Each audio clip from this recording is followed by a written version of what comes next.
What is up, everybody? It is Alex from Heavy New York calling from the quarantine zone again, and this time we are here with Jeff Pilson of the End Machine. Thank you so much for your time today. It's great to have you here. Thank you, Alex. Appreciate it. Yeah, anytime. So, we have the new album Phase 2 coming out April 9th via Frontiers. You just want to talk about like how the experience was for the making of this particular record? Was there kind of like a goal that you had in mind? Was there a lot of trial and error? How did Phase 2 sort of see the light of day? Well, we had to deal with the pandemic, so it was all written remotely, which was a first for George and I. He and I have always, for almost 40 years now, we sit down and write. But because we had done a record a few months previously, a record called Heavy Hitters, which was a covers record that we did for fun.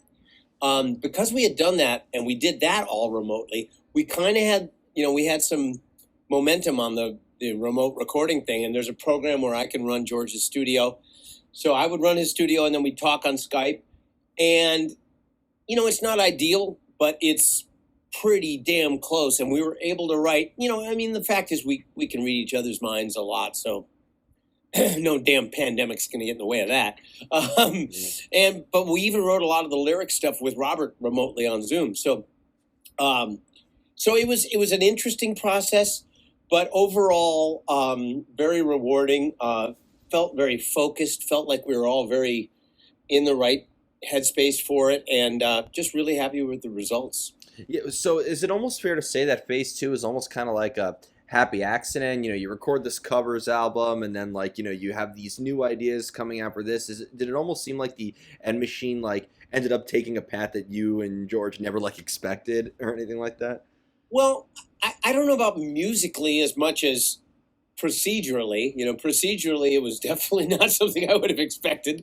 But musically, it felt like musically we did what we would have done had we been together in person anyways. So, but you never know, because you're right. Sometimes I do think there was an element of keeping it a little more simple because the recording process wasn't as... it's different. Like when George is recording here, we'll experiment with more things just because we can. And, sometimes we love the result.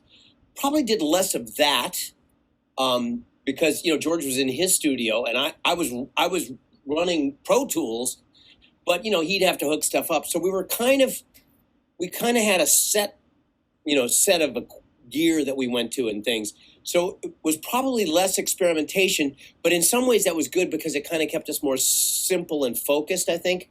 And there's the record has a little more of a cohesive sound as a result.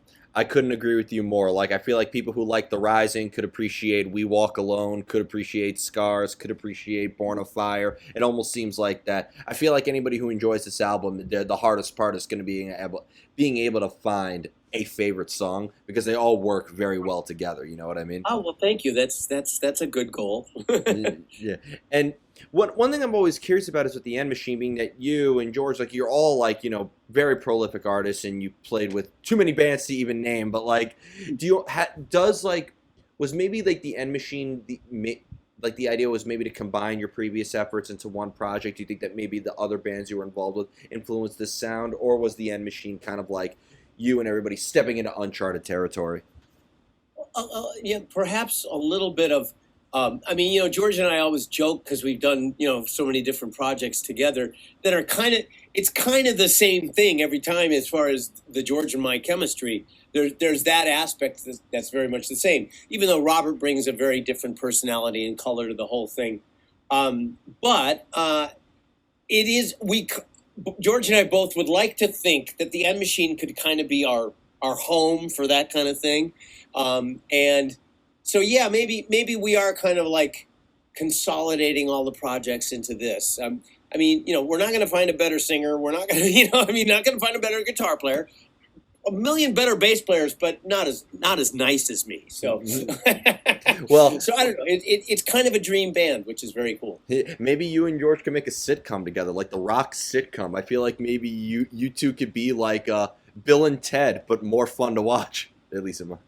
We could do that. we would actually be very entertaining if you ever did that. So yes, let's. And it's funny because the director that directed the movie that I was in years ago called Rockstar was the guy that directed Bill and Ted's Adventure. So I should call him.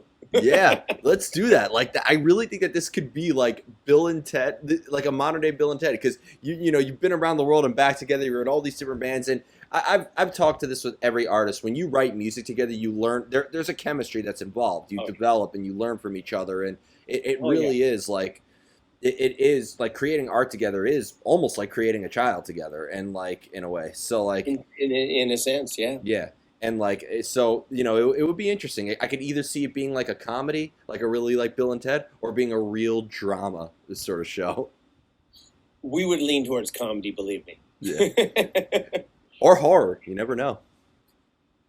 Yeah. I mean, it would have to be comic horror, though. 'Cause, I mean, listen, George has an amazing sense of humor. So, I mean, and humor is a big part of our friendship. So, you know, it'd have to. And I see that in a lot of your music too. I mean, this album alone is like fun. You know what I mean? Like it's not meant to be analyzed. You don't need to interpret every note. You don't need to like, you know, what's the deep meaning of this? I feel like Bass 2 is meant to be like a listener you just lay back and get lost and enjoy, you know? A good old-fashioned rock record. Yep. You know, being such a prolific artist too, like is the mind frame of songwriting completely different depending on the project you're with, or is there maybe like a usual method behind the madness that applies to everything? I interviewed Marty Friedman at the end of last year, and he like says that everything he's done with Megadeth and all of the other bands he was in, it's always the same thing every time. So I wouldn't say it's exactly the same. I think you have to adapt. You have to. I mean, in order to have good chemistry, you have to adapt so that the chemistry works. And you know, you can't approach everybody the same. There are certain principles that I think are the same, which is, you know, quality and, you know, honesty and things like that.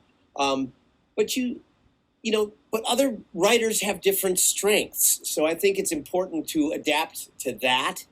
As long as you keep the integrity and the honesty in there, I think you can adapt in ways, because to me, the goal is to bring out the best in whoever, in all, you know, the sum is greater than the individual, that the whole is greater than the sum of the individual parts. Mm-hmm. So you want to make sure that you're bringing the best out in whoever you're collaborating with, and vice versa. And so I think there's a bit of adapting going on, but it's all centered around, you know, you got to believe it. Yeah. And, you know, being a bass player, too, because I feel like bass is such an important instrument in the way that, like, you know, obviously it's rock and roll. We've heard our bass player jokes here and there, but, you know, it has. Yeah. Yeah. Well, I just simply reply, Lemmy, and then it shuts them all up after that. Oh, there you go. But, like, you know, it has an emphasis on melody, and it also has an emphasis on rhythm. So, like, I feel like, you know, have you always needed the music? Like, is it always easier to have maybe riffs or maybe a rhythm section laid down for you to write your parts over? Or have you ever had like a bass pattern written down that maybe ended up being the core of the song? Generally, generally I write bass parts to the music that we've come up with. Most of the time, sometimes something starts with the bass, but fairly infrequently. Certainly with George, it usually starts off with a guitar riff of some sort, and then we craft it into a song. Yeah, I mean, that's one of my favorite things to do, is to just sit and listen and come up with bass parts that are supportive and interesting, because you're right. It is the marriage between the rhythm instruments and the melodic instruments that happens with bass that makes it so fundamental. And I love melodic bass, but I love to groove. So what can I do to make the song even better, make the recording more interesting, but make it feel the best it possibly can? And those challenges I always love. Yeah, I never understood how people could play the upright bass where there's no fret markers or anything like that, and like it just seems. I feel like bass is like, because it's also one of those instruments, like when you're listening to the music, you kind of have to listen for it, even when you're listening to a completed song. So I almost feel like, did you start off with guitar before moving on to bass, or like I've heard a lot. Actually, I started on bass. Okay. I had already played a little bit of cello. but only for about a year because and so not that well. But no, when I started, I was 12 when I started playing the bass, and no, that I did not play guitar yet. Yeah. And did you always stick with the 4 string, or did you go on to the 5 or 6 string, or like Oh, what? I definitely I did. When I got introduced to fives in the kind of mid '80s, and fell in love with 5 strings. So I definitely use a lot of 5 string. Um, there's some on the no, there's a few songs on the M Machine record that are five. Yeah, I love 5 string. I mean, like some of the Dawkins stuff I did. I've talked to other bass players that actually said that they discovered 5 string because I was recording it. I mean, um, you know, there weren't a lot of heavy rock bands using 5 string when I was doing it in 1985. Um, so yeah, I love 5 string. I'm not a big 6 string guy with the extra higher string. Um, but I have a 10 string bass, which is a 5 string that has the octaves on each string. I love that. So I like all the different variations of bass. That's for sure. Does that low B really make much of a difference when you're recording, or like does it really help that much?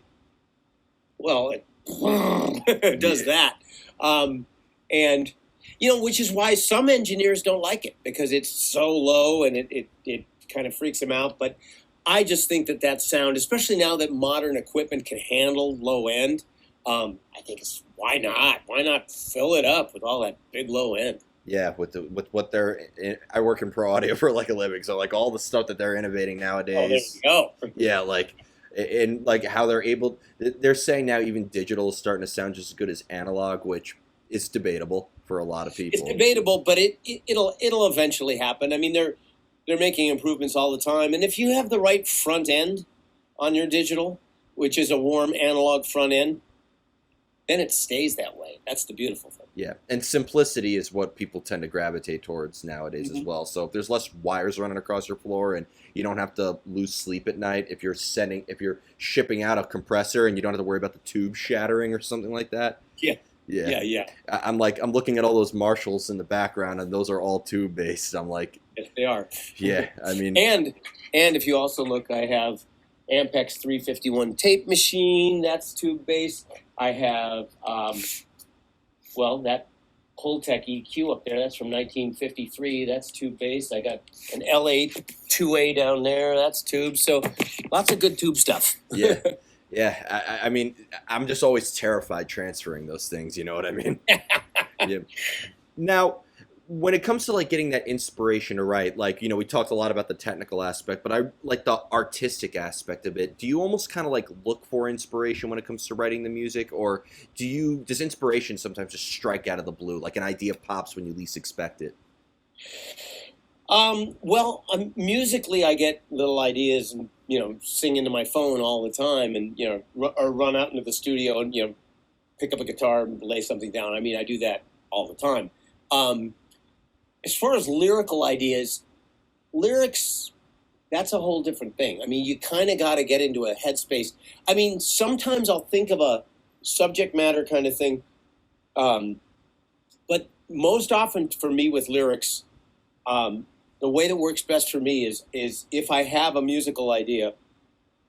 Sometimes I'll do it on an acoustic guitar, but I also like to record some music in my studio and then just sit here with a mic and just sing. What does it feel like it's saying? And I just kind of make nonsense lyrics and sounds and whatever until I start to hear in my head where it's going. And sometimes that points to the lyrical direction. Other times you really have to struggle with it and work on it, but it's always different. For me, there is no one set pattern at all when it comes to anything remotely close to lyric writing. Hmm. Do you find it maybe easier to come up with ideas when maybe you're the company of bandmates and like maybe they're there to give you feedback, or isolation being the fuel for creativity, what it is like? Isolation works better for that for me, but I would say that the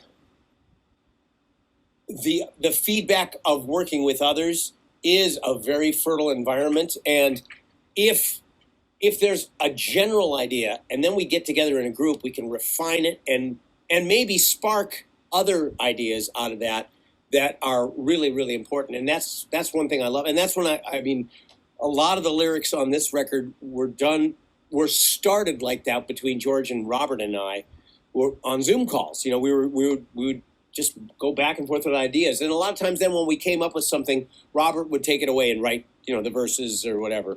But we were working very hard together on coming up with, you know, great choruses and just doing all that. And it was a very rewarding process. So yeah, I mean, even though isolation may be better for coming up with some ideas because you're kind of a little bit more of your own vacuum, but as far as really, really stretching the boundaries lyrically, I think collaboration is great.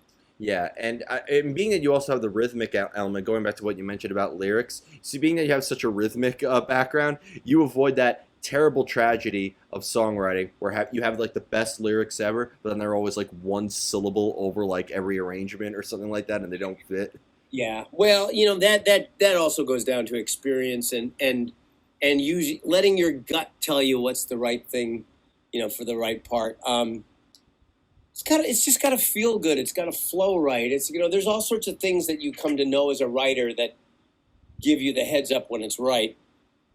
And yeah, I mean, you have to learn to sharpen your instincts so you can really see when something is right or when it's going in the wrong direction. And what I think is so great about you and George, I mean, you've been in the game of rock and roll forever now, and like you always manage to explore new ideas, continue to write new music, learn things. If you don't mind me asking, is there like an art to keeping it interesting? Because I've met artists before where, you know, they're 5 years into the career, maybe 2 albums deep, and they're like exhausted already, or they feel burnt out. Like, is there kind of like an art to not getting burned out? Yes, there is, and that, you know, it stems from a lot of things. A lot of it is life oriented, you know, health oriented. I mean, you got to keep yourself together. You got to stay healthy on many levels, and you can't lose the passion. If you ever lose the passion, you're toast. It's done. You got to still love doing it, and I still love doing it like I'm 16 years old. So hopefully I'll never lose that quality. And, you know, I'm certainly not 16 anymore. But you know, which is why I kind of don't think I will lose it. If I do, that's probably when I'll stop. Well, I mean, there's times, you know, as artists, we all like, you know, sometimes go through artist blocks or, you know, maybe want to experience different things. I mean, has there ever been a time where you had to maybe like distance yourself from the instrument to maybe like find a different source? Clear out a little bit. Yes, absolutely. And I kind of felt like right after Dokken broke up in 1989, you know, I had a couple years there where I was doing my own band for a while, and I was singing and really playing guitar more than bass and all that stuff. And then when I came back to bass, which was in about 92, I started. Well, I mean, I was still doing sessions and all that at the time, but then when I joined Dio in 93, I just fell in love with bass again. Like, and the love affair hasn't stopped since. I really did. I just fell in love with it again. It was such a wonderful feeling. So, and I think taking that break of a couple years was very important for that. And mentioning Dio too, what I've always noticed is bands with great singers, for some reason the bass always shines over it more. I'm a big fan of like R&B a little bit, so like, you know, where the vocalist shines like the most, but then you hear that bass in the background like acting as like the drums, and you know, you're playing along to Dio, may he rest in peace, like just the way that he shined over that, like. Yeah, well, yeah, and Vinny Appice playing drums. I mean, you know, it was a really fun, powerful feeling. That was great. Great experience. I mean, you can't even believe what it's like to be in a room. And you know, the beginning of Heaven and Hell was just Vinny, me, and Ronnie. You know, sing me a song. You know, I mean, it was just amazing. It's so powerful. And, you know, people always talk about relentlessness. You know, you got to be heavy. So, you know, you have death metal bands playing at 1,100 beats per minute and stuff like that. And I'm like, that to me is the definition of intensity, and it's raw. You're not hiding behind the smoke screen of distortion or the smoke screen of auto-tune or the smoke screen of drum machine or anything like that. It's as raw as it gets. Yep, love that. Yep. And you ready for the most difficult question for the final one? Absolutely. All right, going back to songwriting. How do you know when a song is done? again, it's intuition. You just have to kind of, it just kind of has to feel right. And there's two different things. There's the composition and then there's the recording. So when you're composing, you have to just feel like all the lyrics say the right things and sound the right way, and that they synchronize with the melody the right way. You know, there's sometimes, you know, a melody will work with some lyrics and not with others, you know, and there's all sorts of odd little idiosyncrasies that happen. But you just have a feeling when the melody, the lyric are working, and that's it. So as songwriting, that's what's most important, because I'll always leave it open in my head about what we can do on the recording side. But it's got to start with the song. The song has to be together and strong. And like I say, it's your gut tells you. And then, of course, you're working with the recording and a mixer and a producer. They're the 5th Beatle, the 6th Beatle. If you're in Slipknot, the 10th Beatle. So, like, it really... That's why I like to produce the records, because then I can kind of keep a grasp of that. yeah. I mean, it's always, you know, I've always thought that, like, the most input is better, but too much input, you know, you don't want to undercook the steak, but you don't want to overcook it either, you know? Absolutely. And people have been known to overcook their steaks. Absolutely. Yep. I know plenty of people, both literally and metaphorically. But before we go, I want to thank you so much for your time and for a great conversation. Man. Thank you. Great interview. Great. Thank you. Thank you. Great questions. Just with the release of this album coming out on April 9th, is there maybe like anything for the End Machine you would like to plug, like merch? Well, I will say on Friday, I don't know when does this air, but midnight tonight. Midnight tonight, great. Well, then this coming Friday is the premiere of a new video for End Machine, which is a song called Crack the Sky. And that comes out Friday, I think noon Eastern, I'm not sure. But I think, anyways, sometime Friday, watch for it. It's a video called Crack the Sky. Really fun song. And the End Machine is back, and we're ready to rock. And we look forward to seeing, hopefully you can take this out on the road when this godforsaken pandemic's behind us. The road, my God, that seems a long ways away. Well, thank you so much, Alex. I really appreciate it. Anytime. Everybody, the End Machine Phase 2 out April 9th via Frontiers. This is Alex from Heavy New York. We will see you next time.